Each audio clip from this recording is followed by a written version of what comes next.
warahmatullahi wabarakatuh. Selamat malam semuanya. Waalaikumsalam warahmatullahi wabarakatuh. Jadi malam ini kita akan membahas apa peranan kimia dalam kehidupan modern dari kelompok 2 ya.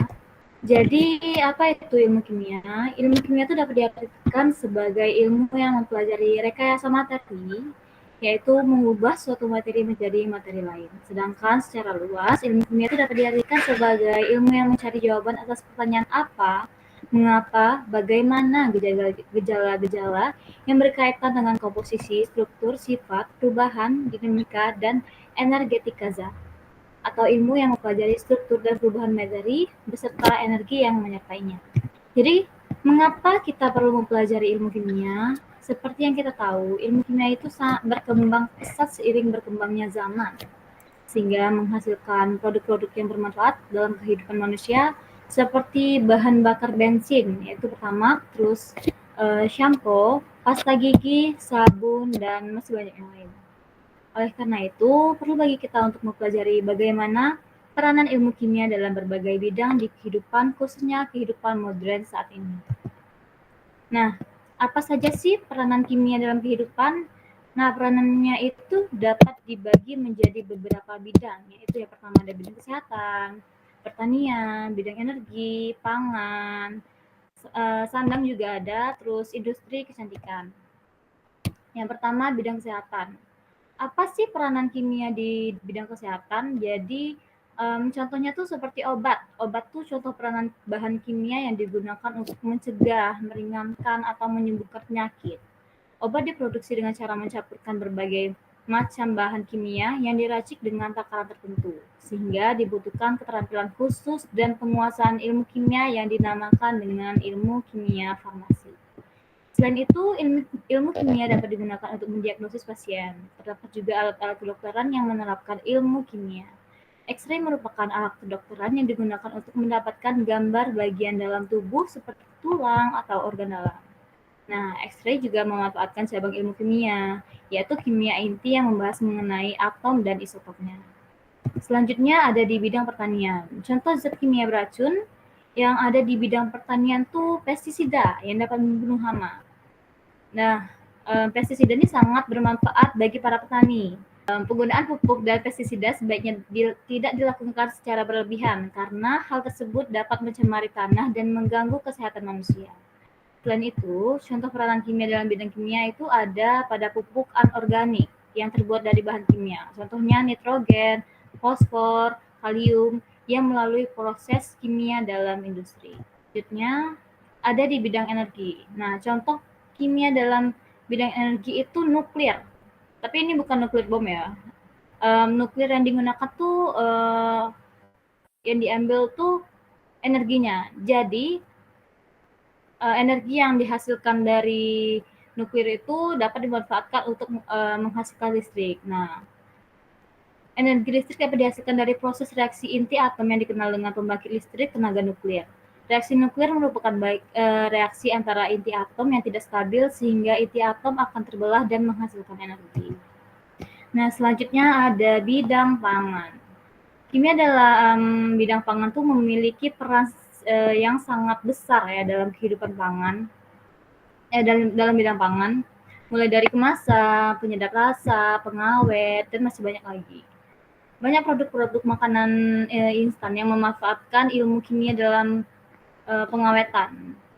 Selain itu, natrium benzot juga merupakan salah satu dari zat kimia pengawet makanan yang diizinkan pemerintah untuk digunakan pada produk pangan. Contohnya ada pada saus. Jika di rumah kalian ada saus tuh bisa dilihat di belakangnya tuh ada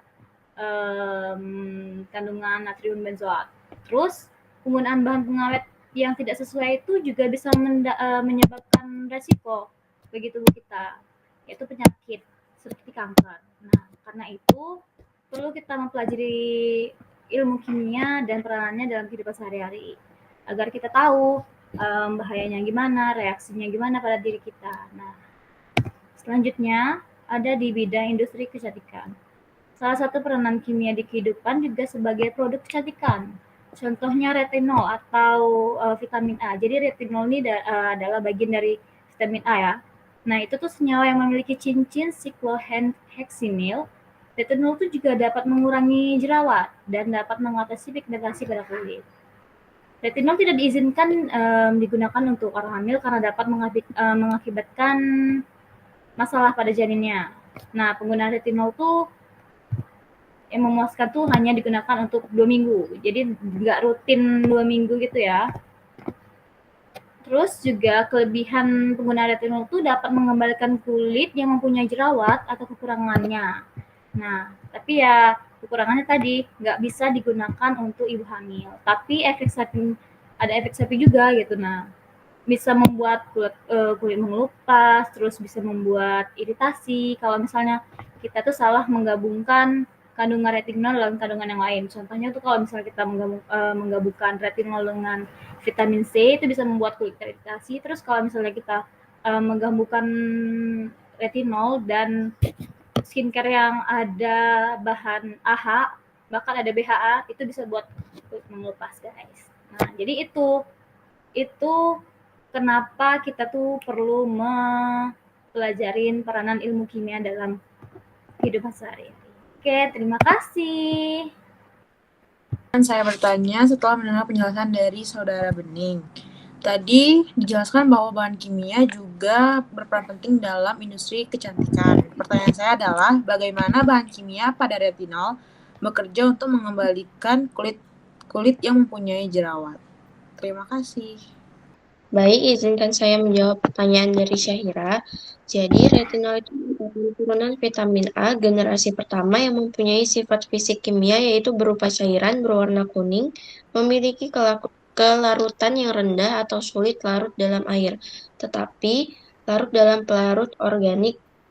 Retinol sendiri memiliki mekanisme kerja yang merangsang proliferasi pada lapisan epidermis yang mampu mengatur produksi sebum pada kulit dengan cara mengkonversi retinol melalui pembelahan ikatan ester menjadi asam retinoat.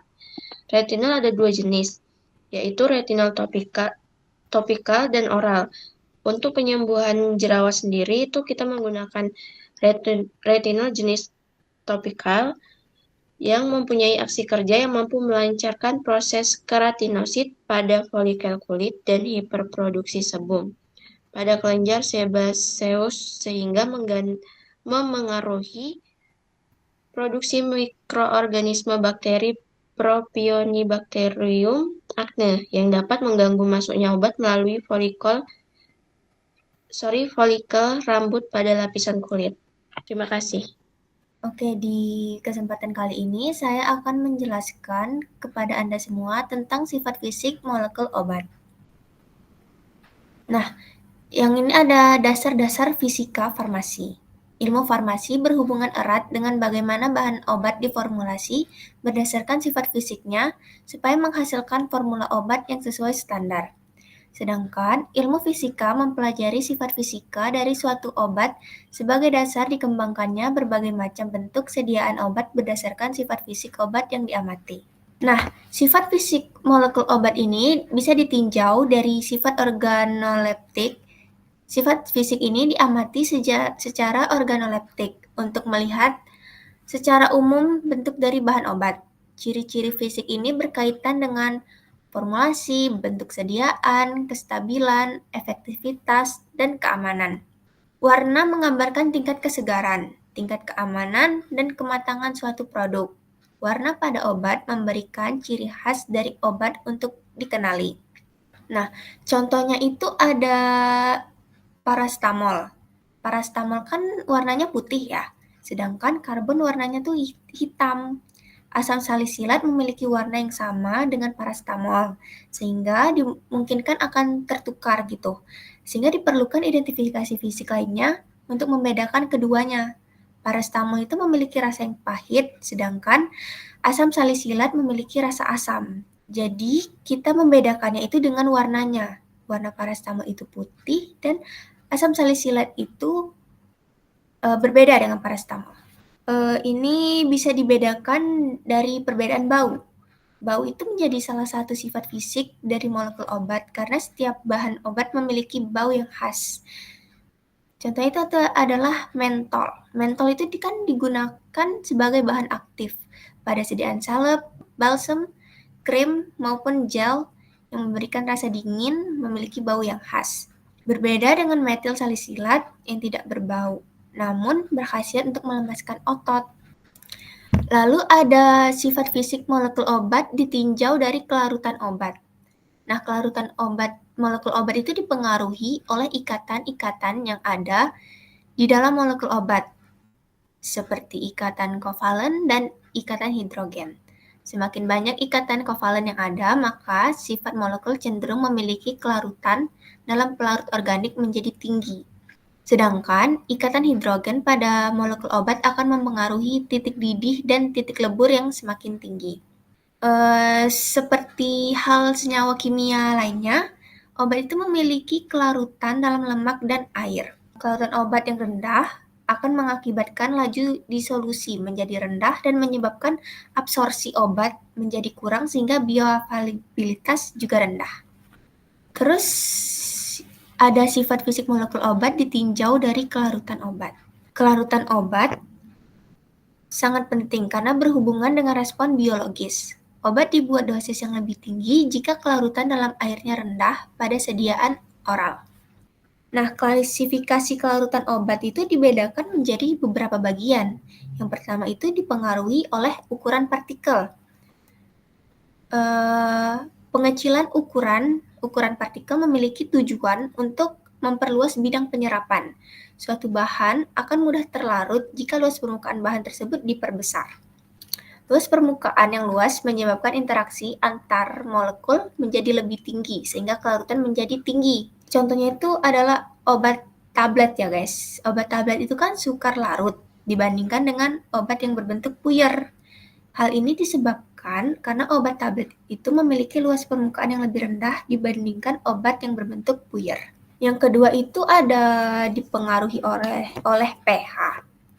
Nah, derajat kesamaan menjadi tolak ukur dalam mempengaruhi kelarutan.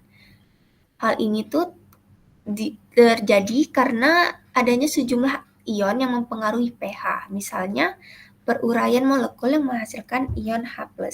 Contohnya itu adalah asam mefenamat. Dia tuh punya gugus fungsi COOH. Pada molekulnya tuh kan akan mudah larut pada basa. Terus selain itu ada obat analgetik kayak paracetamol yang punya sifat asam meskipun memiliki pH yang netral, tapi dapat larut dalam basa. Yang ketiga itu adalah pengaruh unsur penyusunan molekul.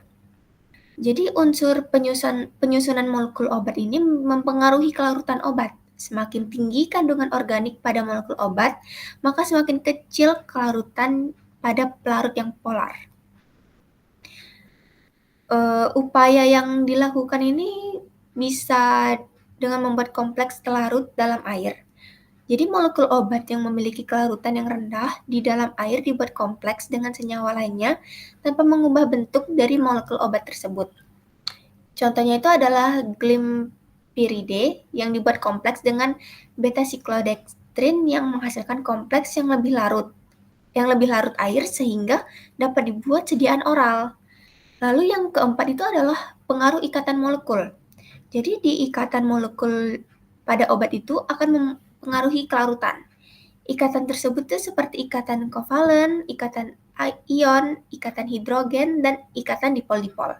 Jadi ikatan ini tuh memiliki kecenderungan interaksi antara molekul dan intermolekul yang berbeda. Semakin kuat ikatan antar molekul, maka kelarutannya semakin tinggi. Sedangkan semakin kuat kekuatan intramolekul, maka interaksi dengan molekul lain semakin rendah juga kelarutannya.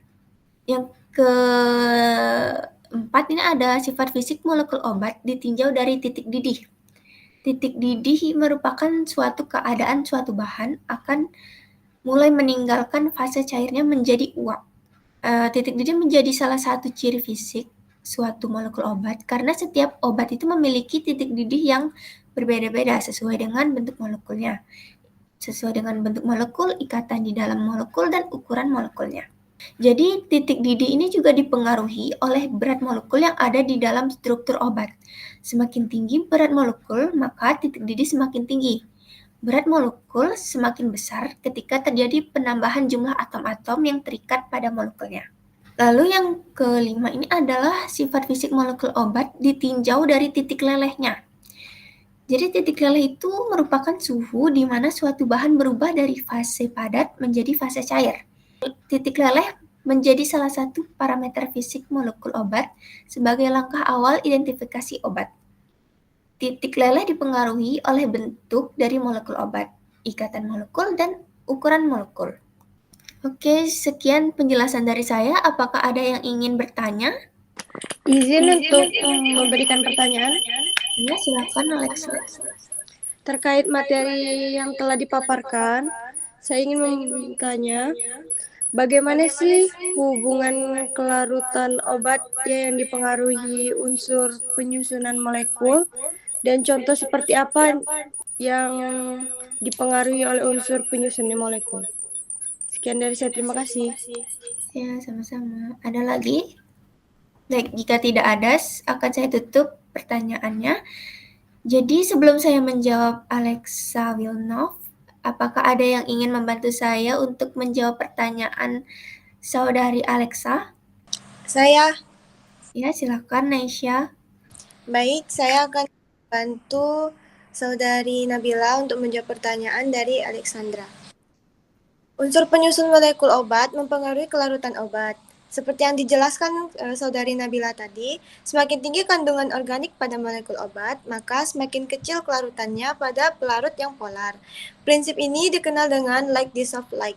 Molekul obat yang memiliki kelarutan yang rendah pada air, misalnya, maka perlu dimodifikasi molekulnya supaya molekul obat tersebut dapat lebih tinggi kelarutannya di dalam air. Upaya yang dilakukan misalnya dengan membuat kompleks terlarut dalam air, seperti yang saudari Nabila tadi jelaskan. Molekul obat yang memiliki kelarutan yang rendah di dalam air dibuat kompleks dengan senyawa lainnya tanpa mengubah bentuk dari molekul obat tersebut. Misalnya pada glimepiride yang dibuat kompleks dengan beta-6 clodextrin untuk menghasilkan kompleks yang lebih larut air sehingga dapat dibuat sediaan oral. Saya kembalikan kepada saudari Nabila. Baik, jawaban dari Naisha sangat bagus sekali ya, sampai saya tidak bisa lagi menambah kalimat lain. Sepertinya sudah cukup ya jawabannya. Apakah sudah cukup, Alexa? Cukup. Oke, kalau begitu saya tutup presentasi kali ini. Selamat malam semuanya.